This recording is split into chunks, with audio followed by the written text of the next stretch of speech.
This is an ad by Regain Couples Therapy. Let's be honest, loving your partner doesn't mean you always like them, and guess what? That's normal.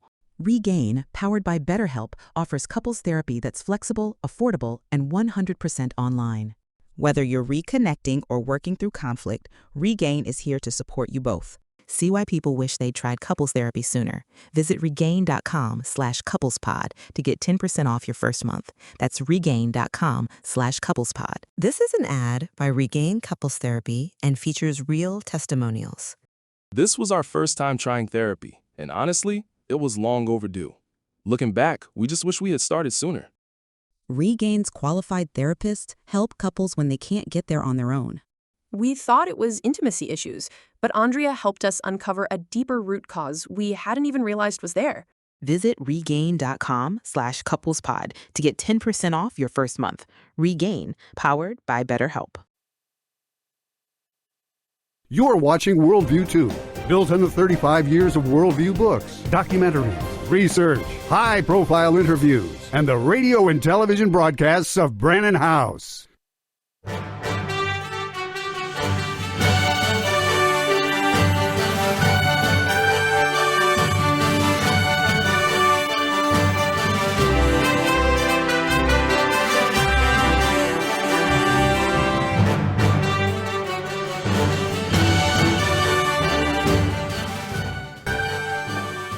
And good evening and welcome to the broadcast on this March 27th, 2025. March is almost already gone.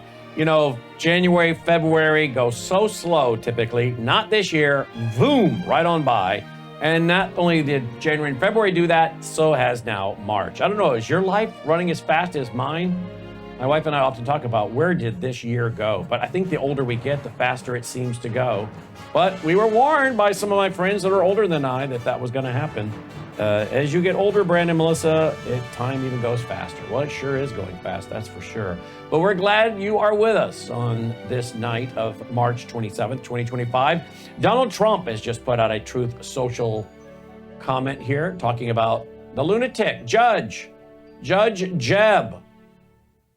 Neil's a big fan of Judge Jeb. I think they probably had lunch today and at one of the fine clubs there, the Manhattan Club or whatever in D.C. I don't know.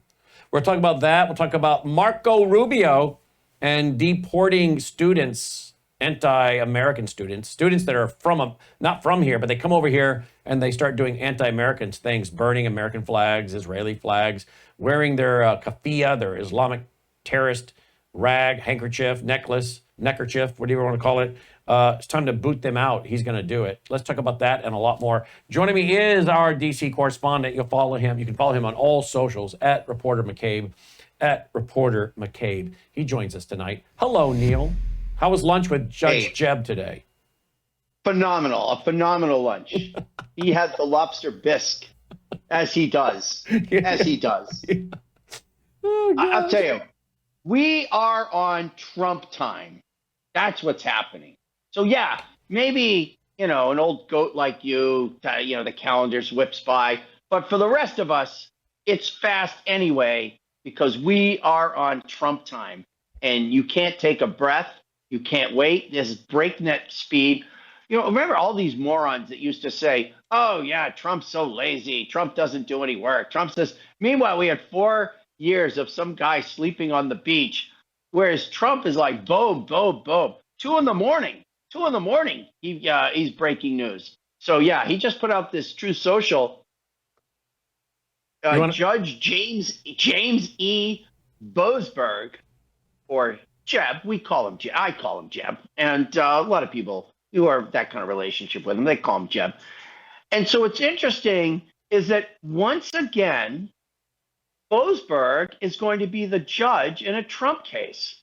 What are the odds? What are the odds? I mean, it was probably just like a basket, like when you bingo, just a basket with a handle. You wheel it with a bunch of balls in there with a number, and you just pull it out. And well, look at that. The number happens to be the scorecard, the dance card of Judge Jeb. What are the odds? Wow. What a coinkydink. Yep. So he is the chief judge at the district courthouse in D.C.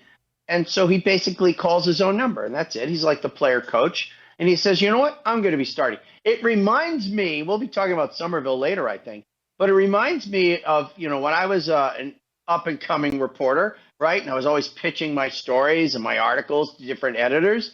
And then, and I was trying to say, hey, my stuff is great. You should run it.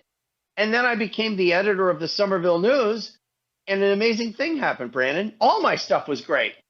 And all my stuff made it to the front page. It was funny how that works. Incredible.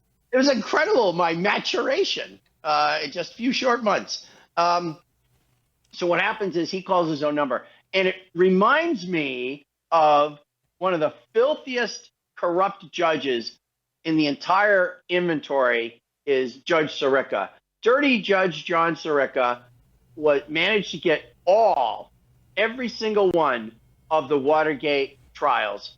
And he was the chief judge in D.C., and he was obviously being directed by Judge Bazelon, who ran the appellate court, who was kind of a go-between between the Supreme. He was like Judge Bazelon. His first name was David, but Judge Bazelon was a behind-the-scenes operator manipulating the judicial system in Washington, D.C., and Bazelon made sure that none of Sirica's, every single appeal that was made to a Sirica decision or just dealing with the Watergate trials was upheld by the appellate court. Yet, before Sirica became the Watergate judge, he was the most overturned and reversed judge in the entire system. And so, there are other things about Sirica and Watergate that are beyond the scope of this course, but I will tell you, it is not without precedent to have a dirty judge running things. And so once again, miracle of miracles, Bozeman is running a Trump trial or Trump-related case. This time, there's a group called American Oversight, which is one of these left-wing legal organizations that is suing over the Signal chat group thing. And Boasberg has ordered the Trump administration to preserve its documents and basically to move forward. He's going to give these people standing, and he's going to let them have a trial. Presumably, there'll be discovery and everything else and all this other hoo-ha-ha. And so once again, the Trump administration has to deal with one of these federal judges. And so this, what are you going to do? So Mike Johnson, who really was kind of a timid soul in the last session, this session, he said that he will assert Congress's authority over the federal courts. The Constitution created the Supreme Court, but Congress created all the other courts. And so all of the other courts are creatures of Congress. And so the Congress can do whatever it wants. It can move these things around. It can close the court. It can shut them down if they wanted to. They can shut down an entire district if they want to. They can move the courthouse. They can put the D.C. courthouse in Alaska if they wanted to. It's their deal. So we'll see how this plays out. And you showed the Truth Social post where the president is really taking it to this judge. I'm not sure that the left really wants all these fights, because what could end up happening, and I think it's going to happen, is that the Supreme Court has to make a decision that either the president of the United States is the president of the United States or he isn't.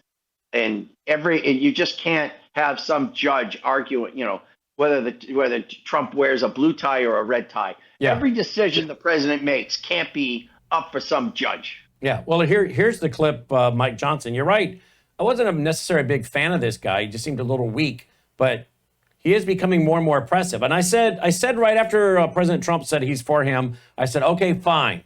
If the commander-in-chief, the chief executive is for him, let's give him another shot. And so far, he's rising to the occasion, as is John Thune, by the way. So good on both of them, but here we go. We can eliminate an entire district court. We have power funding over the courts and all these other things. But desperate times call for desperate measures, and Congress is going to act. So stay tuned for that. Wow. And of course, the left is going absolutely bananas over that. I think we even have a little clip here. Let's see what this chick at ABC says about that. Here we go. It's getting pretty ugly. House Speaker Mike Johnson issuing an open threat now, saying that Congress has authority to stop providing funding to federal courts. Listen to what the Speaker said just a little while ago. We do have authority over the federal courts, as you know. We can eliminate an entire district court. We have power funding over the courts and all these other things. But desperate times call for desperate measures, and Congress is going to act. So stay tuned for that. All right, Jay, let's get right to it. This is all centered around the Alien Enemies Act and whether deportations fall under the president's Article 2 powers. So what's the reaction in Congress now to what the Speaker just said today? Well, there are Republicans up here on the Hill, Kira, who want Johnson, frankly, to go further and support impeaching judges who politically have shown that they, or not politically rather, but legally show that they disagree with the administration. The accusation from the administration is that these judges are acting politically, but these judges and other judges all the way up to the Chief Justice of the Supreme Court have said that these judges are acting within their constitutionally appropriate powers of passing judgment upon what the executive branch does and either delaying it from going into effect with restraining orders and things of the like. But what Republicans here on Capitol Hill have done is that they want to impeach those judges that they believe are impeding the president's will and action here.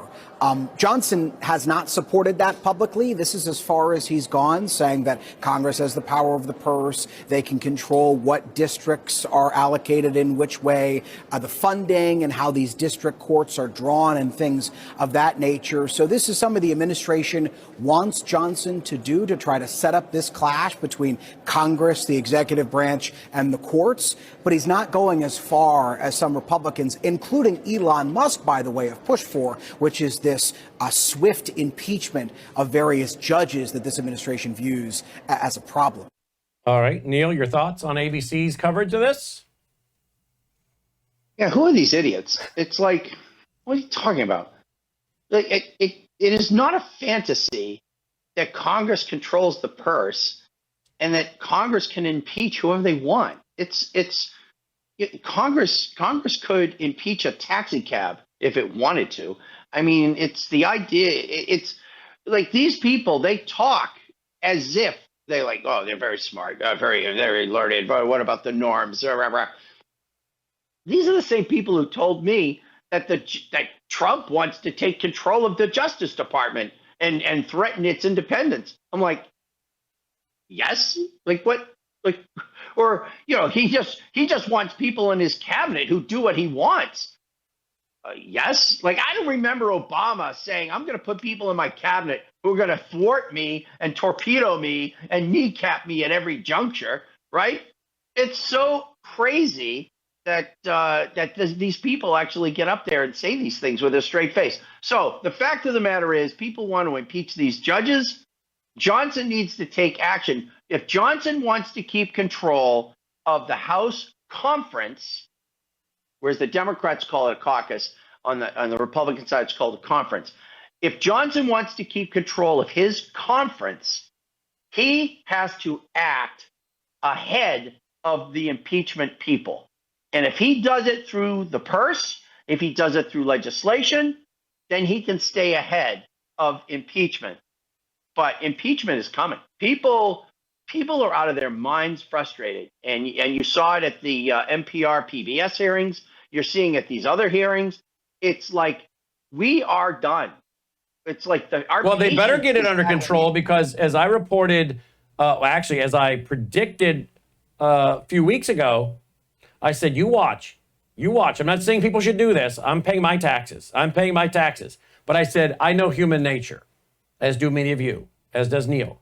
And I said, you cannot expose this much absolute corruption, money laundering, funding your daughter's organization, your daughter's NGO, an NGO, a federal judge sits on an NGO of a board, and funding that and making decisions. Money overseas that goes to this NGO, that goes to this UN group, UNRWA, which is in bed with Hamas, or money for condoms in Gaza. You cannot do this much insider money and money to people that hate us, want to kill us, and think that the average American is going to get up every day, particularly the Americans that are struggling to put food on the table and shoes on their kids and pay for their braces, and say they're going to keep giving the government money to fund people that want them dead, or give money they know is going to go to some corrupt bureaucrat who's going to kick it back to their family member or politician or USAID. They're finally going to say, screw all of you. Go pound sand. I'm out. Because as I said on the radio today, the man who has nothing left to lose has nothing left to lose. Come get what you want, boys. You have turned me upside down. You've debased the currency. It has very little purchasing power. You've taxed me into oblivion. You bankrupted my small business. I got nothing left. So come get it, because I'm done. Well, I'm not saying that's what you should do, but I told you guys that was coming because that's human nature.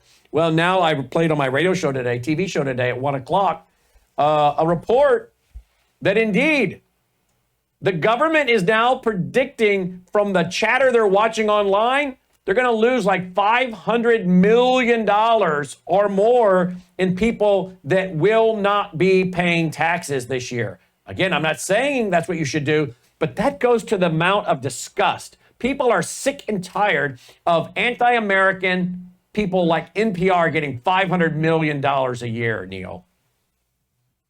I don't think people fully appreciate that Trump's election in 2024 saved this country. Because if Trump was not allowed to return to the White House, however it went down, people were going to up and leave. And there was going to be this the Southeastern Conference nation, right? All these countries all these states in the Southeast, they would bolt. There are states who are going to bolt, and people were all for it.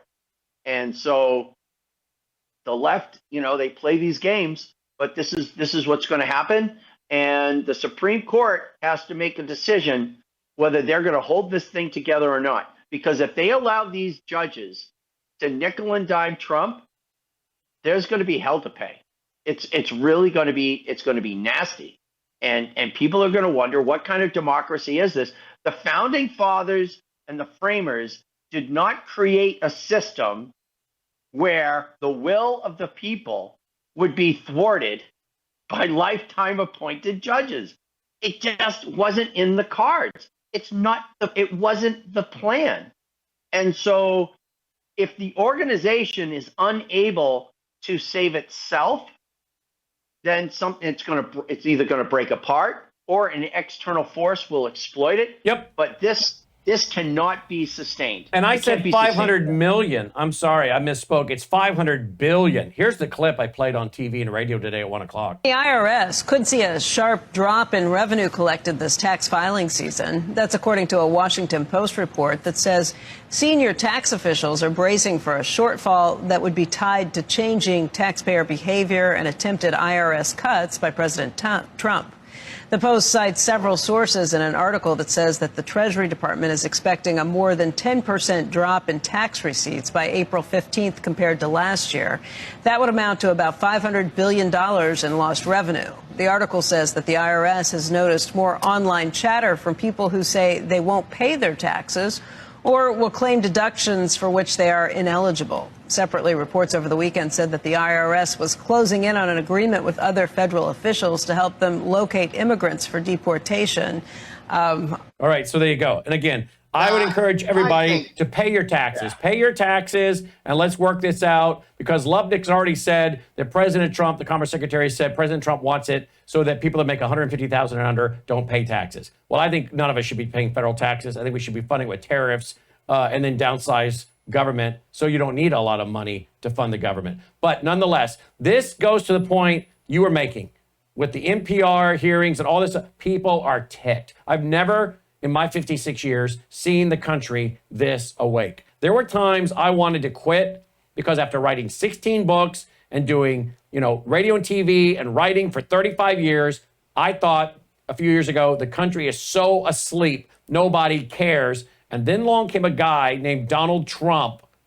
And I sat up in bed with a coffee and a muffin and my laptop computer with my dog next to me the morning he went down the escalator. And I said to my wife, I want this guy to succeed because come hell or high water, he's going to destroy the system. But one way or the other, the system, not the capitalist system as the Weather Underground talk, but the Washington system, the deep state system has got to be disrupted. I think this guy will do it, and he has. And people are awake. And a few years ago, they were not awake. The Tea Party, that started, but boy, that got taken over by the rhinos and infiltrated so doggone fast. And Ronald Reagan, Donald Trump has them awake.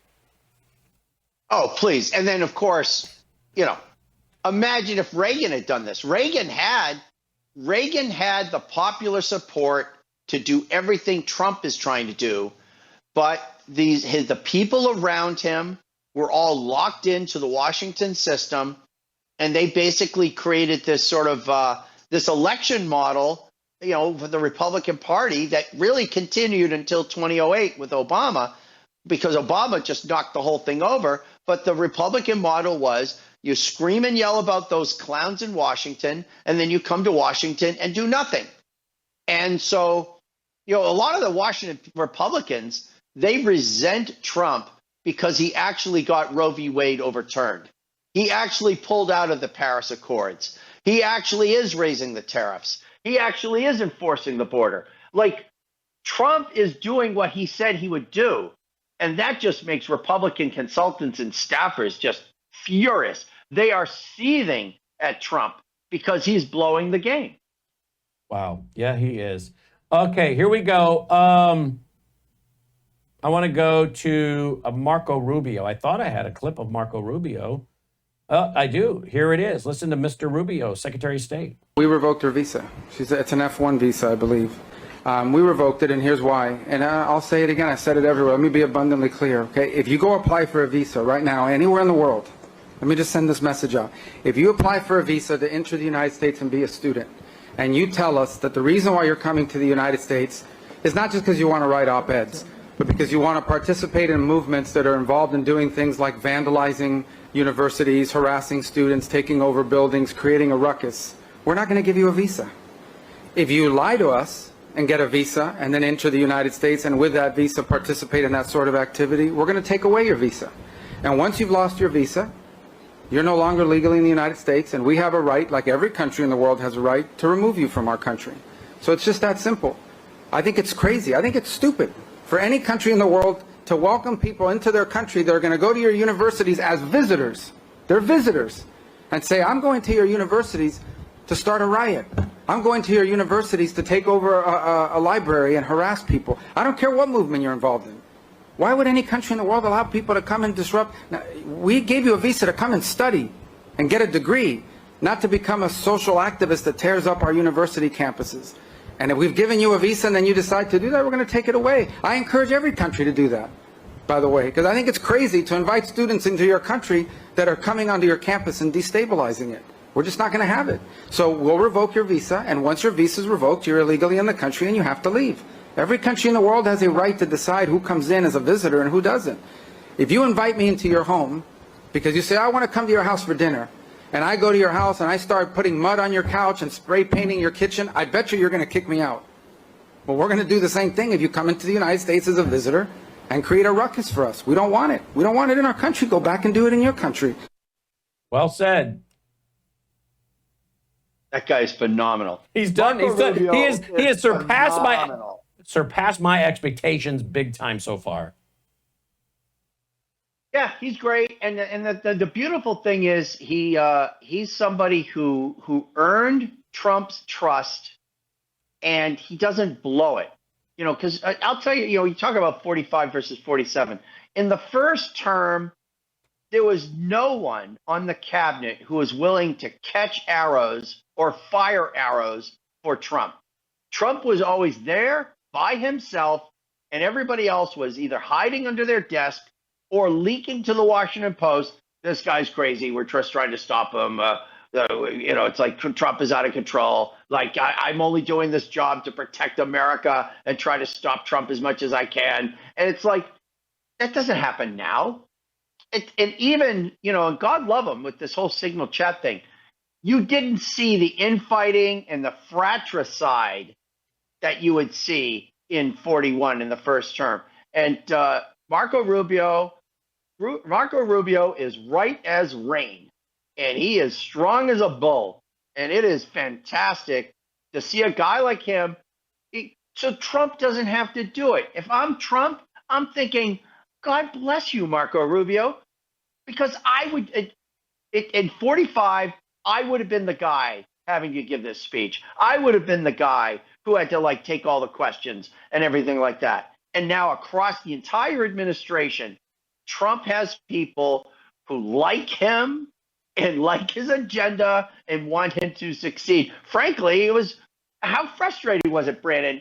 Under the first term, the guy surrounded by people who hate him, who want him to go to jail, and he has his director of national intelligence signs a report in 2018 saying the only reason he is president is because the Russians put him in. Like, thanks, Dan Coates. Like, I needed that kind of help. Yeah. Well, and now, of course, we're hearing that the D.C. Circuit is blocking President Trump's removal of transgenders from the military right now. That's been put on stay.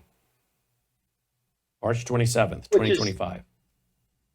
It's completely absurd. And the only reason this judge, it's a very, I compare it to the decision to legalize same-sex marriage. Because if the Supreme Court had to be very difficult. They had to sort of thread the needle with same-sex marriage, because with same-sex marriage, they couldn't say this is a legitimate marriage and everyone has to respect it. Because if they did that, that would have meant that my plumber's license and my law license in Michigan can be respected everywhere, and also my carry license. If I'm a concealed carry, I have a concealed carry permit in my state. Why wouldn't it be respected somewhere else?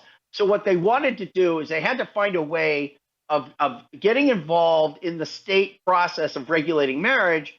So they said, so Anthony Kennedy said it was animus or hatred. And because all these, the Supreme Court ruled that because these laws were based on hatred, and hatred is unconstitutional, which is a bizarre construct anyway. This judge, and I believe that's Anna Reyes, the woman who brings her dog to work. Can you believe someone so outrageous that brings their dog to work? But that's nut. What kind of nut job? Well, a freak. I don't know what to tell you. I don't know what else you need to know. I don't know what else you need to know. Look. She's missing. She's not in here. She's not in here right now.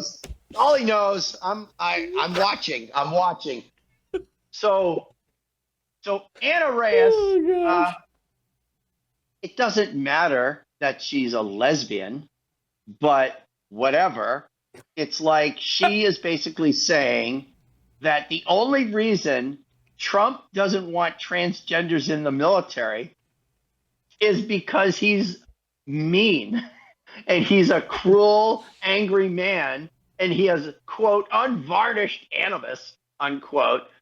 It's like, who are these judges who can read into the souls of men? Like, what the frick is this? It's so crazy that this is what passes for our judges. And so anyway, here she is. She's saying that, the Constitution said the President of the United States is the Commander-in-Chief. I don't know how you get around that. That seems pretty clear. Commander-in-Chief. I don't know who else is in charge. If it isn't the Commander-in-Chief, then, it's not the Commander-in-Chief unless a judge says so.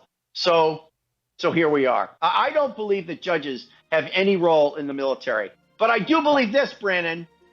They should check out Washington Desk, Saturdays and Sundays, 7 p.m. in the East, and Neil McCabe at Reporter McCabe on all the socials. Absolutely. I agree with that 100%. And so does Dolly, even though she's MIA at the moment. Neil McCabe. Hey, and don't forget about how we're brought to you, folks, each and every night. WorldviewTube.com/sponsors. Yes, our foundation. WorldviewFoundation.com. But also WorldviewTube.com/sponsors. These are companies Melissa and I use. We use these products. We've tested these products. We've verified them. We use them. or we would not promote them to you. These companies pay us when you make a purchase. So purchase some great products. WorldviewTube.com/sponsors. Take care. Worldview books, documentaries, research, high-profile interviews, and the radio and television broadcasts of Brannon House.